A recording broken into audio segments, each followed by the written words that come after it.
왜 이유 없이 계속 아플까?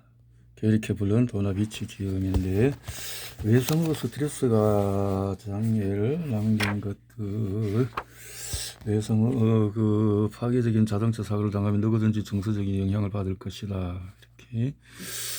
미국에서 외상후 스트레스 장애의 첫 번째 케이스는 자동차 사고 30일이 지나도록 35%에 이르는 사람들이 수면 장애, 불안감 고조, 지나친 경계심, 악몽, 그리고 회피성 행동 같은 징후를 보였다. 장애는 미국에서 250만 700만 명에 이르는 사람들이 겪고 있을 만큼 흔하다. 그들의 약물 남용 위험성은 정상적인 사람들보다 5배나 많다. 자동차 사고를 당한 사람의 과반수 이상이 에밀리와 같은 만성 통증을 갖고 있다. 60에서 66%. 외상후 스트레스 장애는 육체적으로나 정서적인 측면에서 모두 상처를 다시 경험하도록 만드는 경향이 있다. 또한 사람을 각성 과민 상태로 만들어서 조마조마하고 불안한 감정을 느끼게 한다. 이런 사람들에게 내재된 예민함이 고조되어 촉발되면은 그들은 대개 감정적으로 멍한 상태가 되거나 해열이나 회피 상태로 숨어버림으로써 스스로를 방어한다. 에밀리의 진단을 볼 때 아버지의 죽음, 흡연으로 인한 폐조직 상처, 유육종증, 림프절 같은데 이제 육종이 생기는 거, 자동차 사고, 뇌진탕, 다리와 둔부골절, 보건수술, 자궁경부 디스크 변성, 만성통증, 우울증, 스트레스 장애, 두통, 마그네슘 결핍. 내 직업의 환자들의 회복을 돕기 위해서 나와 내 팀의 지식 위에 깊은 풍부한 경험을 접목하는 것이다. 자, 이렇게 때로는 완치도 가능한 혁신적인 치료법을 사용하는데 한 가정주치의는 여성 문제와 호르몬 불균형에 집중한다. 많은 통증 환자들이 만성 통증과 질병에서 오는 정서적 영향으로 괴로워하기 때문에 EMDR, 안구운동 민감 소실 및 재처리 요법과 인지행동 치료를 전공한 치료사도 한 명 포함시켰다. 우리에게 3명의 물리치료사가 있다. 이렇게 팀의 위원들은 진단과 치료 계획과 결과를 이해했다는 것을 확실하기 위해서 만났다. 이렇게 만남을 갖고 계속 이렇게 상대방을 지피지게 하면서 한다는 거죠. 이렇게 해서 정골 의사로서의 나는 신체 전체의 기능과 근골격계의 통합을 마음속에 그릴 수가 있었다. 그 체계가 손상을 입었을 때 몸 전체에 주는 영향과 그것을 다루는 방법을 알고 있었다. 가정의학 전문의로서의 나는 소화관과 수면 문제 그리고 심리적 영향에 대해 통증 전문의가 전형적으로 고려하지 않는 방법들로 생각할 수 있었다. 의학 침술사로서의 나는 사고 과정에 또 하나의 다른 차원을 추가했다. 정골요법이 몸을 하나의 전체로 바라보기 위해서 근골격계를 사용하는 반면에 침술요법은 에너지의 흐름이라는 면을 통해서 몸을 바라보았다. 약 쉽게 손대지 마라. 어떤 학교 선생이 자신의 담당 의사에게 밤새 잠을 잘 수 없었다고 한다. 면작 이렇게 가정한다면 그렇죠? 그녀는 매일 3시에 잠이 깬다. 이렇게 여러 가지 일들이 일어나는데 내 환자가 밤에 깬다는 말을 듣자 그 이유를 알고 싶었다. 스트레스 때문일까? 그렇다면 그것은 잠에만 영향을 끼치는 것은 아닐 것이다. 충분한 수면을 취하면 신체가 스스로 회복하는 데 도움이 되겠지만은 스트레스를 관리하는 방법은 없게 해주지 않을 것이다. 그리고 낮 동안 어깨에 긴장을 풀거나 스트레스를 줄이기 위해서 생활 방식을 변화시키는 데는 도움이 안 될 것이다. 나는 사람들의 얘기를 깊이 생각하면서 많은 질문을 했다. 무엇이 문제를 일으키는 것일까? 그들은 어떻게 회복력을 잃었을까? 그들의 건강은 가능한 한 확실하게 회복시키기 위해서 무엇을 할 수 있었을까? 증상만을 치료함으로써 환자들은 증상이 문제의 전부라고 생각하게 되었다. 약이나 하나를 주세요.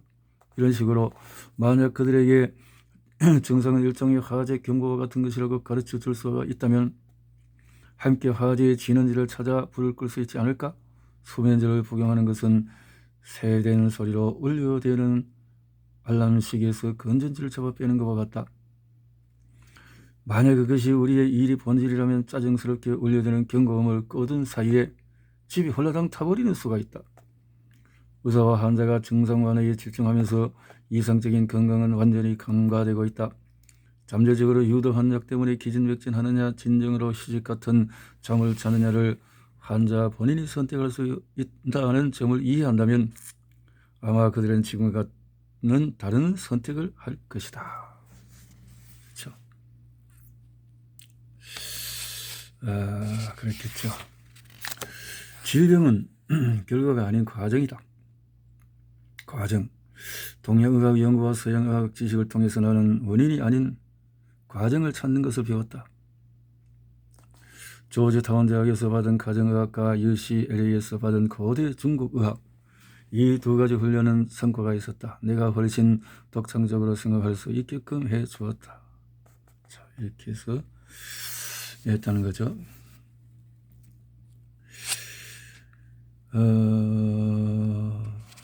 만약에 인체가 호르몬, 스트레스, 성호르몬, 갑상선 호르몬 대사 작용을 위해서 힘쓴다면 순환을 충분히 방해할 수 있다. 감정, 절망, 분노, 걱정에서 나오는 에너지가 체내에 정체되어 있다면 에너지가 인체의 곳곳을 자유롭게 돌아다니지 못하도록 막는 것이다. 이들 중에 어떤 것이 있든지 체내 에너지는 그런 방식으로 불균형해져서 순환이 재개될 때에 문제를 일으킬 것이다. 오전 3시에 의식이 깨는 것은 우연이 아닌 예측된 일이다. 무엇 때문에 어쩔 수 없이 잠을 자도록 인체에 약을 처방하는 것은 과잉이다. 그것은 훨씬 섬세한 무언가를 사용해야 할 때 망치를 사용하는 것과 같다. 우리는 증상이 아니라 원인을 치료해야 한다. 사소한 간섭에 끼칠 수 있는 영향을 되도록 최대한 고려해야 한다. 좀 더 세심한 해결책을 내놓아야 할 시점에 왜 오히려 인체를 공격할까? 보험사가 병을 키운다? 모든 이유가 의학 시스템 자체에 있는 경우가 너무 많다. 정글 외과의들은 수술 밖에서 보내는 시간은 1분 1초가 돈을 잃는 것과 마찬가지인 재정적인 현실이다. 그들이 환자들에게 말하며 보내는 시간은 최소한의 보상만 가능한 것이다. 조지타운 대학에서 거의 30년 동안 의대생들의 졸업반 수업을 맡아 가르친 후 나는 대부분의 대망의 꿈을 품는 의사들은 원래 사람들에게 도움이 되고자 하는 마음에서 의학을 택한 것이 확실하다고 보증할 수 있다. 그들은 다른 사람을 돕기를 원하고 진심으로 환자들의 건강을 마음을 쓴다. 그들의 주요 동기가 돈이었다면 훨씬 덜 비싼 교육비로 목표에 더욱 빨리 도달할 수 있는 수십 가지 다른 직업을 택했을 수도 있다. 그러한 명예로운 의도에도 불구하고 그들은 대부분은 인의 시기를 바라보면서 보험의 보상에 부응하기 위한 의료 업무에 적응하고 만다. 보험회사들은 돈을 위해서라면 난처한 입장이 되는 것을 거리낌이 없다. 표면적으로는 환자들의 건강 상태가 최상이길 바란다고 하면서도 막상 돈을 지불하는 상황은 반기지 않을 것이다. 모든 치료와 수시로 이루어지는 병원 방문은 그들로 하여금 돈을 지불하게 만든다. 참 그렇죠. 사람은 처음 시작은 좋지만은 종교 생활도 그렇고 건강도 그렇고 그렇게 될 수밖에 없는, 미국의 보험회사들이 물러서지 않고 사수하는 안건은 공정 효율화를 위해서 애쓰는 것이다. 말하자면 모든 것을 좁히고 줄여 하나로 만드는 것이다. 하나의 문제는 하나의 증상, 하나의 약품이다. 그들은 의사에게 문제를 지느라고 성문화하도록 입증된 치료법을 제공하고 얼른 다른 것으로 넘어가기를 재촉했다. 그들은 그것을 고쳐가야 변함없이 실행하기를 원한다. 안타깝게도 환자의 건강은 전혀 고려하지 않은 이 핵심적인 사고방식이 우리 의사들이 의료 행위를 하는 방식에 서서히 영향을 끼쳐왔다. 결과적으로 서양의학은 코끼리를 만지는 장님들이라는 인지은 우화와 닮을 위험이 있다. 경청이 치료의 시작이다. 나처럼 개인 병원이 있는 의사들은 그런 시스템에 구애받지 않는다. 우리는 보험회사가 아니라 환자를 위해서 일한다. 보험회사들이 지불할 돈을 염두에 두지 않고 환자들에게 필요한 것을 기본으로 하는 치료 계획을 세울 수가 있다. 다시 경청이라는 문제로 돌아오자. 요통 환자들이 내 병에 오면 허리는 어떠세요? 않고 그렇게 묻지 않고 어떻게 지내세요? 라고 묻는다. 환자들에게 집중할 수 있는 가장 간단한 예다. 환자들은 중요하다. 나는 전문화된 정보를 많이 보유하고 있지만 그럼에도 환자들과 함께 파트너십을 가지고 문제를 탐구하면서 생각하는 것을 선호한다. 삶은 우리 모두에게 힘든 것이다. 따라서 환자의 고통에 대해 들으면 나는 쉽게 공감할 수 있다. 포괄적인 방법을 한다. 믿음을 충고하면서 나는 가능한 한 많은 전문 분야를 함량하고 최신 연구를 의학지에 발표하고 협회에 참가했다. 참 연구. 모든 전문 지식을 동원해서 이끌어낸 최상의 해결책은 가장 명백한 것일 수도 있다. 지금은 또 프로이트의 유명한 말처럼 시간은 가끔 그저 시간일 뿐이다.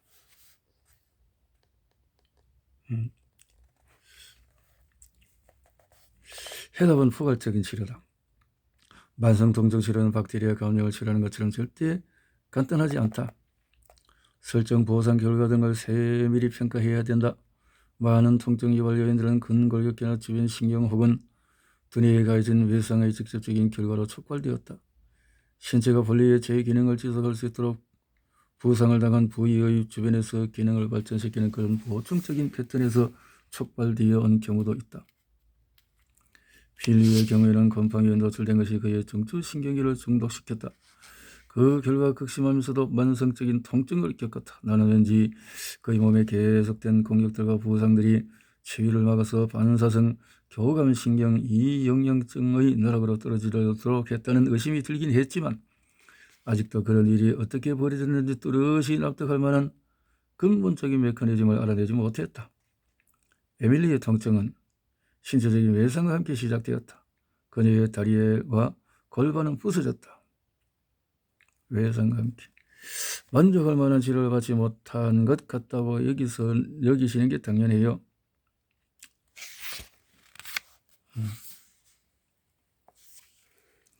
에밀리는 나의 말을 믿고 싶은 듯이 보였지만 경험상 희망을 가질 이유는 별로 없었다. 방 안쪽에서 대화를 듣고 있던 토드는 솔직히 회의적이었다. 그는 에밀리를 낙심시키는 인습적인 의사들을 반복적으로 봐왔지만 그가 아는 한 대체요법 전문가들은 부적격이었다. 엉터리 방법으로 성공시킨 그들의 행위는 어쩐지 대부분 위약 효과였듯했다. 그것은 요술쟁이들이 쓰는 이상이라던 말장난과 다를 바가 없었다. 만약에 최고의 정형외과 의사들이 그녀를 도울 수 있었다면 토드는 내가 그녀를 도울 어떤 이유도 찾지 못했을 것이다. 그러나 에밀리의 말을 주의 깊게 듣고 포괄적인 접근 방식을 추진하는 나를 보고 그가 흥미를 갖고 있음을 난 알아챘다. 이것은 토드가 누군가의 조언을 받아들인 최초의 경우였다. 언젠가는 100% 정상으로 돌아갈까요? 아니요. 그러기에는 당신이 입은 부상이 너무 심해요. 그렇지만 훨씬 활동적으로 바빠질 것입니다. 정말 절망과 무기력한 느낌이 사라질 거니까요.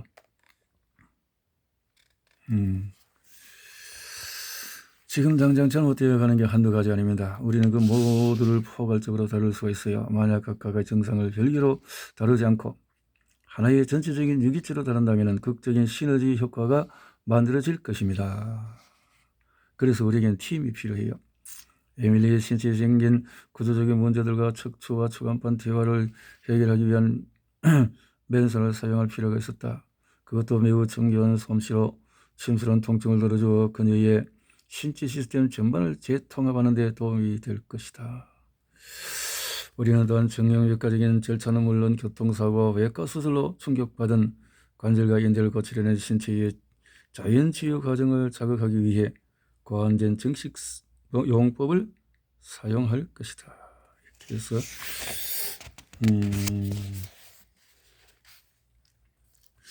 인지치료 전문가는 에밀리에게 사고에 대한 외상 후의 스트레스 반응을 경감하기 위해서 EMDR을 활용할 것이다. 이 방식은 손으로 두드리거나 낮은 소리나 동작과 같은 신체적 신호를 사용함으로써 외상 후 스트레스 장애의 증상을 줄이는 데 도움이 되어 왔다. 에밀리는 부상을 당해서 당한 해에 몸무게가 11kg이 늘었고 그 상태에서 살을 뺄 수가 없었다. 우리는 그녀의 영양 상태를 평가할 필요가 있었다. 장누수는 오직 매우 작은 분자들만 흡수하기 위해서 고안된 단단한 접합 지점들과 작은 문정맥들이 일어나는 문제이다. 장누수. 흔히 새는 창자라고 부르는 이 문제는 신체의 전반적인 염증 유발에 일조하고 한다. 토드는 미소를 지었다. 그는 이러한 치유법에 대해서 들어본 적이 없었지만 이 방식이 상식처럼 들렸다. 그는 나중에 에밀리에게 말했을 것이다. 돈에 대해서는 걱정하지 말아요. 그가 제안한 치료를 받는데 당신이 필요한 것이라면 내가 보살펴 줄 테니까. 이제 전반적인 전인 치료에 대해서 아마 남편 여러분이 이렇게 다 이제 협의하면 더 큰 도움이 되겠죠. 회복은 스스로 원하는 사람에게 주어진다. 레전드 근무 초반에 나는 엘리자베스 쿠블러-로스의 강연을 듣기 위해서 간 적이 있었다. 그녀는 내가 절대 잊을 수 없는 일화를 얘기해 주었다. 그녀는 백혈병 때문에 화학요법으로 치료를 받던 한 환자를 봤다고 했다. 치료는 실패했다. 그의 담당 의사들은 그를 그녀에게 보냈고 그녀는 그가 죽음을 받아들이는 법을 배우도록 도울 수 있었다. 쿠블러-로스는 그 환자에게 자신이 받았던 화학요법의 경험을 그림으로 그려달라고 요청했다. 그녀는 그 그림을 청중석에 있는 우리들 모두가 볼 수 있도록 스크린에 영상해 주었다. 그림 가운데 끔찍하고 위협적인 생물체가 있었는데 화학요법 물질들을 나타낸 것이었다. 그 옆에는 남자의 온화하고 부드러운 암세포들이 속수무책으로 서 있었다. 그림 아래쪽에는 살인하지 말라는 성명 구절이 적혀 있었다. 쿠블러-로스는 그에게 질문하면서 그가 어떤 종류의 것이든 죽이는 것에 대한 혐오를 감을 느끼는 헌신적인 평화주의자라는 것을 알았다. 그녀는 남자가 자신의 피할 수 없는 죽음을 받아들이도록 도왔다고 하기보다 화학요법에 대한 그의 태도를 재정립하도록 도왔다. 그는 몇 주 후에 마음의 변화를 보여주는 그림 하나를 그렸다. 쿠블러-로스는 그를 담당 의사들에게 돌려보내 또 한 번의 치료를 마치게 했고 그녀가 그의 두 번째 그림을 보았을 때 느꼈던 희망 그대로 그의 암은 차도를 보였다. 그렇군. 대부분의 만성 통증 환자처럼 에밀리도 자신이 지팡이 없이 통증을 느끼지 않고 걸을 수 있다는 희망을 갖는 것이 어렵다는 것을 알지만 망설이지 않고 그렇게 걷길 원한다고 말했다. 이제 나쁜 소식을 알려드리죠. 당신이 복용하는 진통제는 진정으로 상황을 악화시키고 있습니다. 나는 그에게 말했다. 오피오이드, 벤조디아핀 역시 문제를 일으키지만 타이레놀, 아스피린, 에드빌, 모트린 같은 거의 어떤 진통제든 장기적으로 사용하는 진통 수용기의 과민성을 유발한다고 설명했다. 얄궂게도 진통제의 마지막 결과는 진통의 증가다. 이후에 석 달, 넉 달에 걸쳐서 에밀리는 아무리 훌륭한 방식으로 치료를 받는다 해도 겉으로 많은 문제로부터 단번에 회복된다는 것이 공원에서 산책하듯이 쉬운 일이 아니라는 것을 깨달았다. 진통제 없이는 모든 것이 아팠다. 팀의 모든 의사들은 자기 신체의 자연 진통제인 엔돌핀을 생산하는 능력을 막아버렸다고 설명했다. 신체 내부의 통증 완화 시스템이 효과를 낼 때까지 통증은 반갑지 않은 동반자가 될 것이다. 그녀는 어쩔 수 없이 스스로 그 과정을 겪기로 약속을 하고 의사가 처방해 준 대로 따르기로 했으나 혹시 시간을 낭비하고 있는 것은 아닌지 매일 불안했다. 과정에 지속하기 힘들어지면 병원에 있는 직원들의 낙관만과 대기실에 있는 환자들이 들려주는 치료 과정에 의지했다.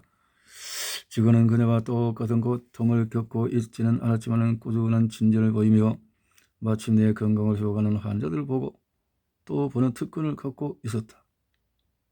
시간이 흐르면서 최악의 느낌이 들었을 때도 그녀는 여전히 인정했다. 이 사람들은 모두 나를 도우려고 애쓰고 있어. 이제까지 평생 그런 지지를 받았던 적이 없어.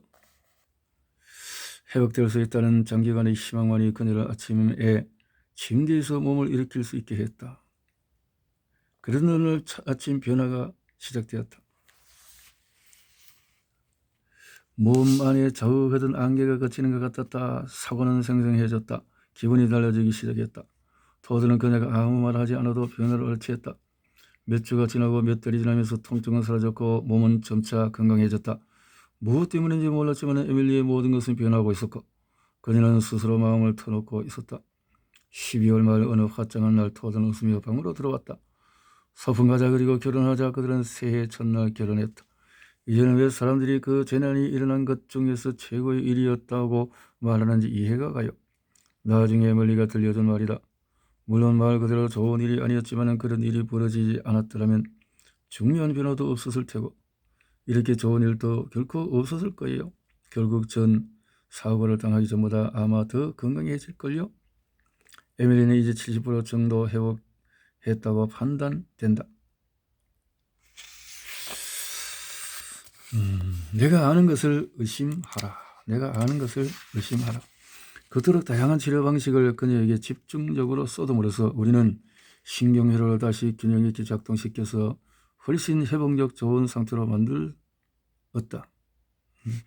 포괄적인 검사를 시행하면 물론 사례 깊게 살피면서 환자의 말을 경청한다. 우리가 에밀리를 도울 수 있었다는 사실이 정형외과 의사들의 중요한 노력을 무시해도 된다는 의미는 물론 아니다. 그들은 존재해야 한다. 다른 어떤 것보다도 먼저 에밀리의 다리와 골반이 고쳐져야 했으므로 너무 빨리 치료를 그만두었음에도 불구하고 정형외과 의사들은 잘못한 것이 없었다.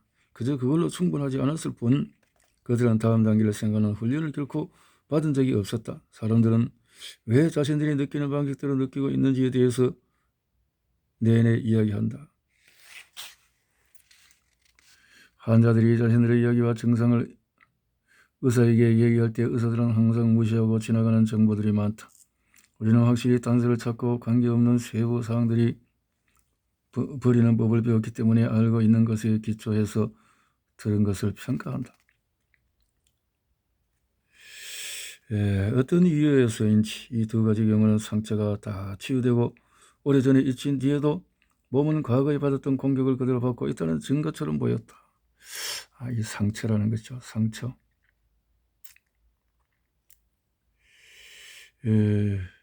근데 그래서 이 상처라는 거 효과가 없다는 뭔가를 놓치고 있다는 거지. 한 젊은 환자의 무릎 상처는 나았는데 통증이 더 심해지고 퍼진다면 우리는 뭔가 놓친 것이다. 통증이 더 많다는 것은. 일이 발생할 때마다 통증은 점점 만성이 되고 극심해지고 불가해졌다. 약은 효과가 없었고 그러면 절망적이죠.